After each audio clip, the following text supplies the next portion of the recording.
Welcome back, everyone. We are again doing our 5-day-a-week news updates on the coronavirus, this CCP virus. I'm, of course, here broadcasting from my apartment here in Queens, New York. Now, first story we have is that there was a large-scale protest in Zhuzhou City in Hunan province of China. 8,000 to 9,000 people protesting. At least according to what we saw, they were small business owners in China. Of course, Epoch Times were blacklisted in China, proudly blacklisted, I should say, because if you're telling the truth in China, you can't go there.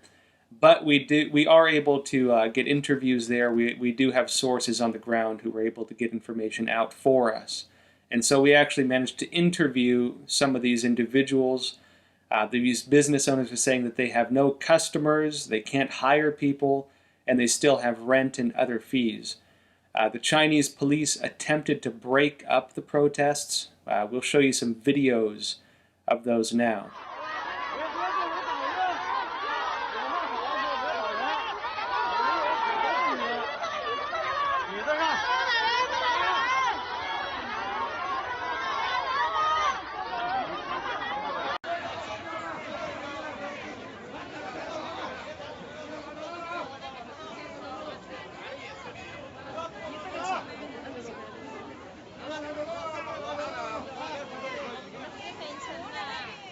And of course, these protests, in my analysis, we're going to see a whole lot more of these.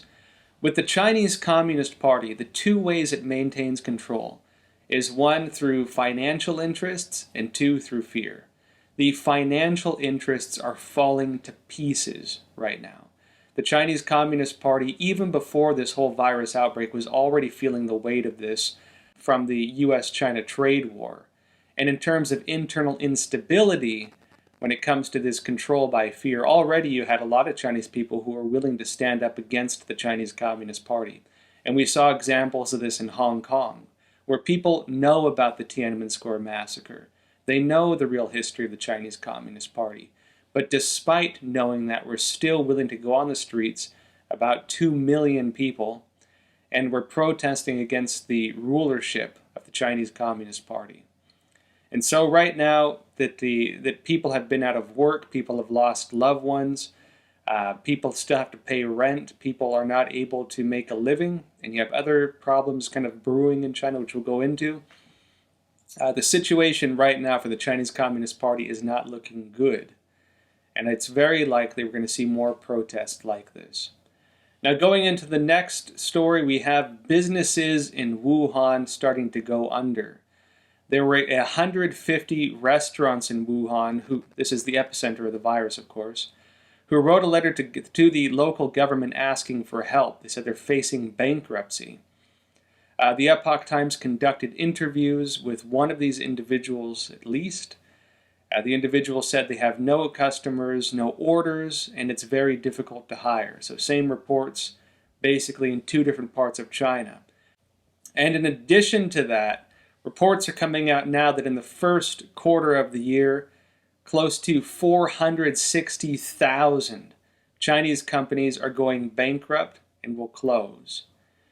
This is, of course, in addition to speculation that the situation will get even worse as it goes forward. Very likely we're seeing just the tip of the iceberg with Chinese businesses going out of business and the social unrest that will likely spur up from that, like what we're seeing right now. Now, in addition to that, the Chinese Communist Party has been talking about no new cases, no new cases. Now they're starting to report a few cases. And they're talking about asymptomatic cases, people who have the virus but aren't showing symptoms. And they're trying to blame the new outbreaks on people returning to China from abroad, making it appear the Chinese Communist Party dealt with this well, but the virus is coming back because other countries haven't dealt with it well. The Chinese Communist Party has been saying they're going to end these lockdowns, and they are now backing off of those claims to an extent. They were going to reopen Wuhan, the epicenter of the virus, on April 8th. Now they're saying it's going to be a partial opening. They're opening to external traffic, but the internal social controls are remaining in place. Okay, so you all remember how These Chinese funeral homes, crematoriums were giving ashes of family members back to, of course, of people who died, back to their families. And how the Chinese Communist Party had limited the number of ashes they were giving out each day. I mentioned in my own analysis, it's very unlikely that they were keeping track of the bodies because they were cremating the bodies 24/7. The Epoch Times actually made some phone calls to these funeral homes, and that's what we were told. They were running 24/7. They couldn't keep up with the number of dead in China. Now it's turning out that, that analysis appears to have been accurate, that they were not keeping track of the bodies. And this happens right before Tomb Sweeping Day, when Chinese people, of course, pay respect to dead family members and clean their tombs. There are family now who collected remains of loved ones in Wuhan who found that they are not from their family members. There's a woman who was interviewed by Radio Free Asia who said the cremated remains of her mother have a metal buckle in them from a man's belt. Other reports saying that there was an individual whose father, his ashes had dental crowns in them. His father never had dental crowns put in. Now, on another story, the Chinese Communist Party is continuing its political games around the coronavirus, using the virus as a way of soft diplomacy, soft power abroad. The Chinese embassy released a notice saying the Chinese Communist Party cares about students studying abroad and said it plans on helping them fly back to China because living in the United States may be too dangerous. The Chinese Communist Party has been encouraging Chinese people to return to China. And this is bizarre because at the same time, internally in China, they're reporting that individuals returning from abroad are bringing the virus back to China. In other words, they are bringing people back and then using that as a way of justifying the idea that the virus is being imported from abroad.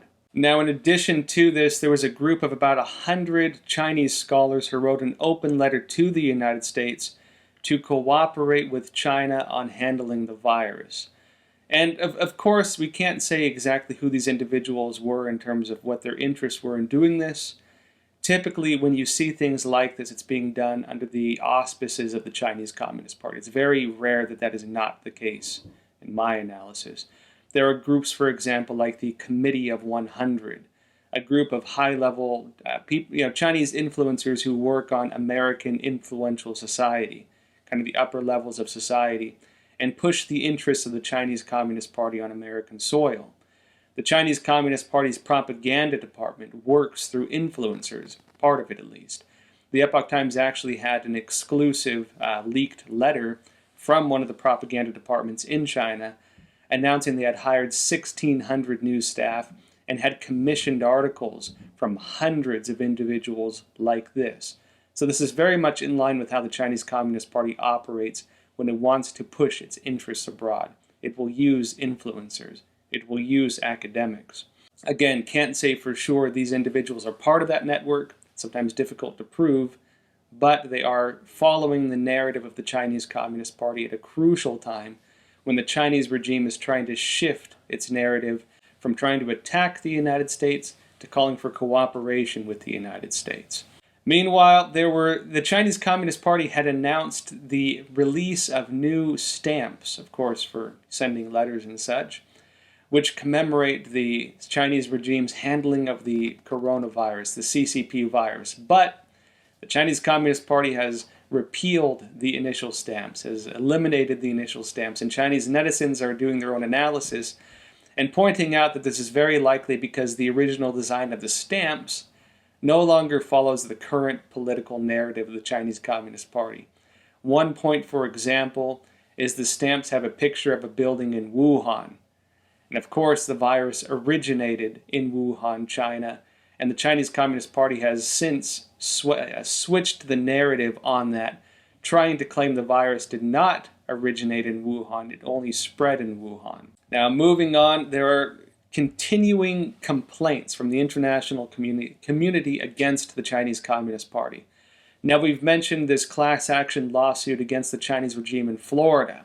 We mentioned also that in the UK there's a think tank saying the Chinese Communist Party could be held to be sued for over $6 trillion by the international community because the Chinese regime covered up the virus, prevented information from getting out, and lied to the world about the severity of the virus, which left other nations unprepared when it spread to their countries. And interestingly, Iran is joining in on this, and they're also calling out the Chinese Communist Party for lying to them about the severity of the virus. The Iran House Ministry spokesperson has stepped out. He says Chinese numbers, the Chinese Communist Party's numbers, suggested the virus would be similar to influenza, the normal flu, and would have a low fatality rate. And of course that proved to be false. He's now blaming the Chinese Communist Party for what happened in Iran. And he says the Chinese Communist Party's inaccurate reporting led other countries to underestimate the virus. Now, we've mentioned before that in Iran, the virus is very likely taking a heavy toll. The official numbers from the Iranian regime are not very high.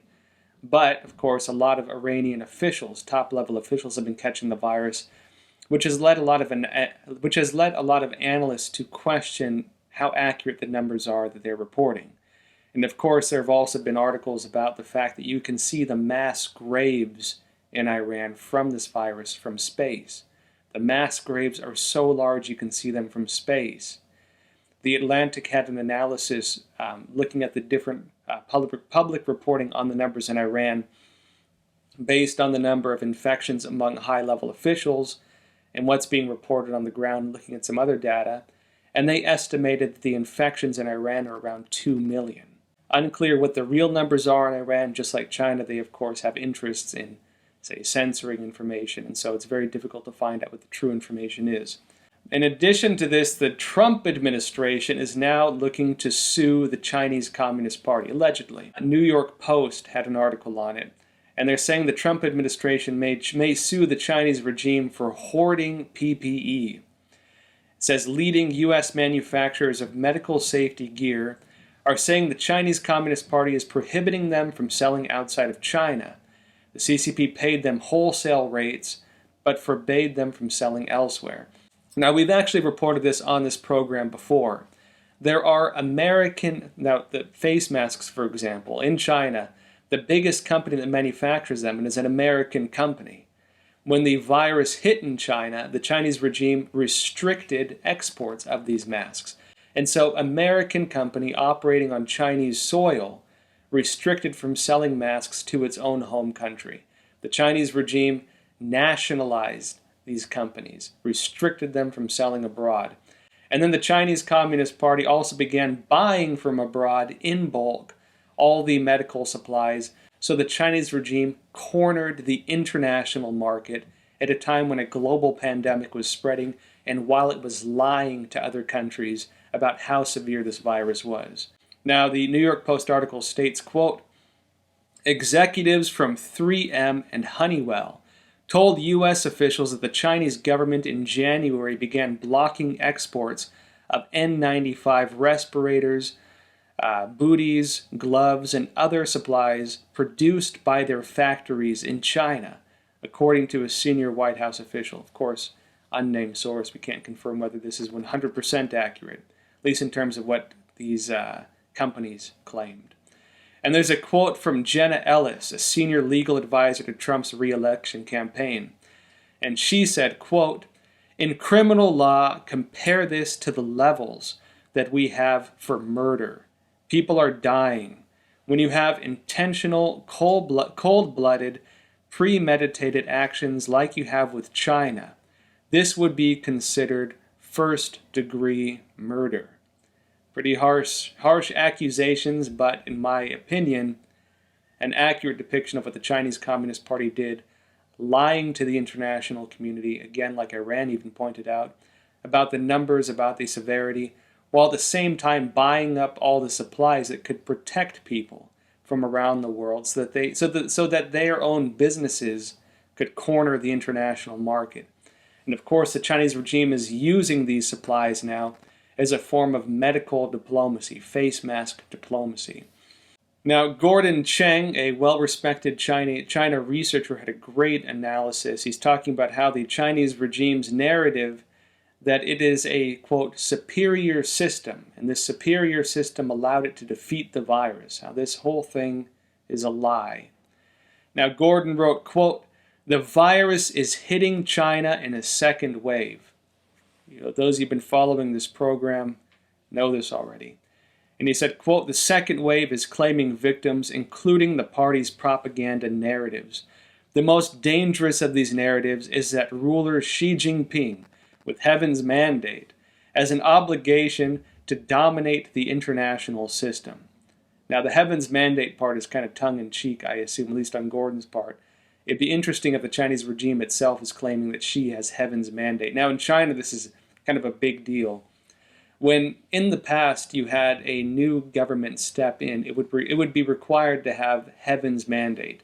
There'd be different ceremonies held and things like this to legitimize the rulership of the new political system. This is, of course, China had all these different dynasties. Each one would require heaven's mandate. The Chinese Communist Party, at least in the eyes of most China researchers, never did that, never had that legitimacy. So they never had heaven's mandate.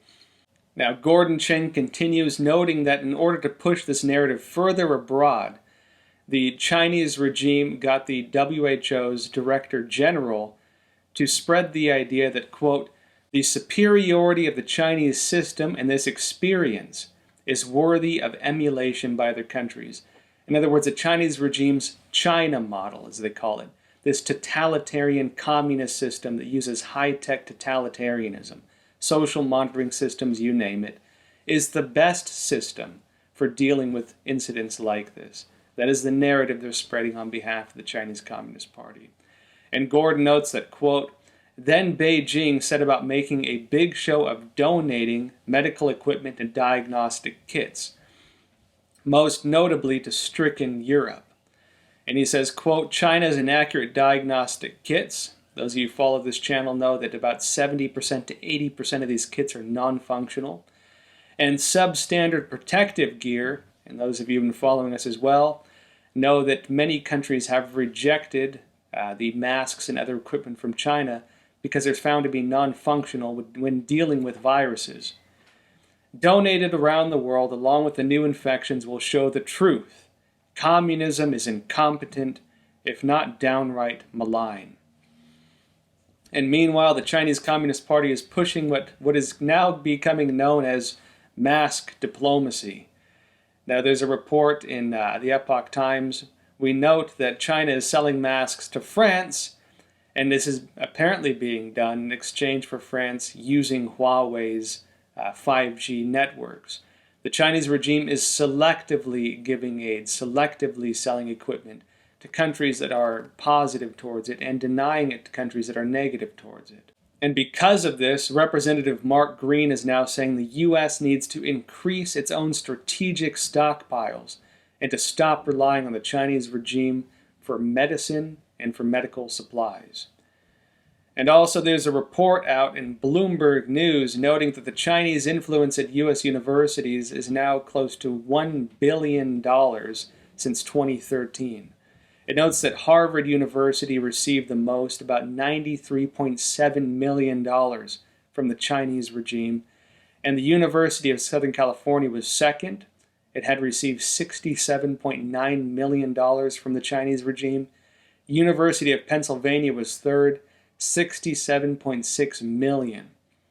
Stanford University and New York University were close behind. And of course, we've been reporting about the rumors of famine in China. There have, of course, been many Chinese reports on this. There was panic buying because these two letters were circulating inside China, allegedly from government offices warning Communist Party members that they would need to stockpile food. And those, of course, made it onto the Chinese internet. People started panicking, mass buying of goods. And now it appears there's more evidence on this. China's grain supplies are facing challenges. Sound of Hope Radio actually interviewed a worker at one of China's grain stocks and said there will be shortages, if not a famine. Of course, those of you following this channel know this already. Now, folks, that's it for today. If you can, we really need your support. Please remember to like and subscribe. Click the notification bell. With that said, thanks again. I really appreciate your support. I read all your comments. I really enjoy them. And folks, we'll see you next time.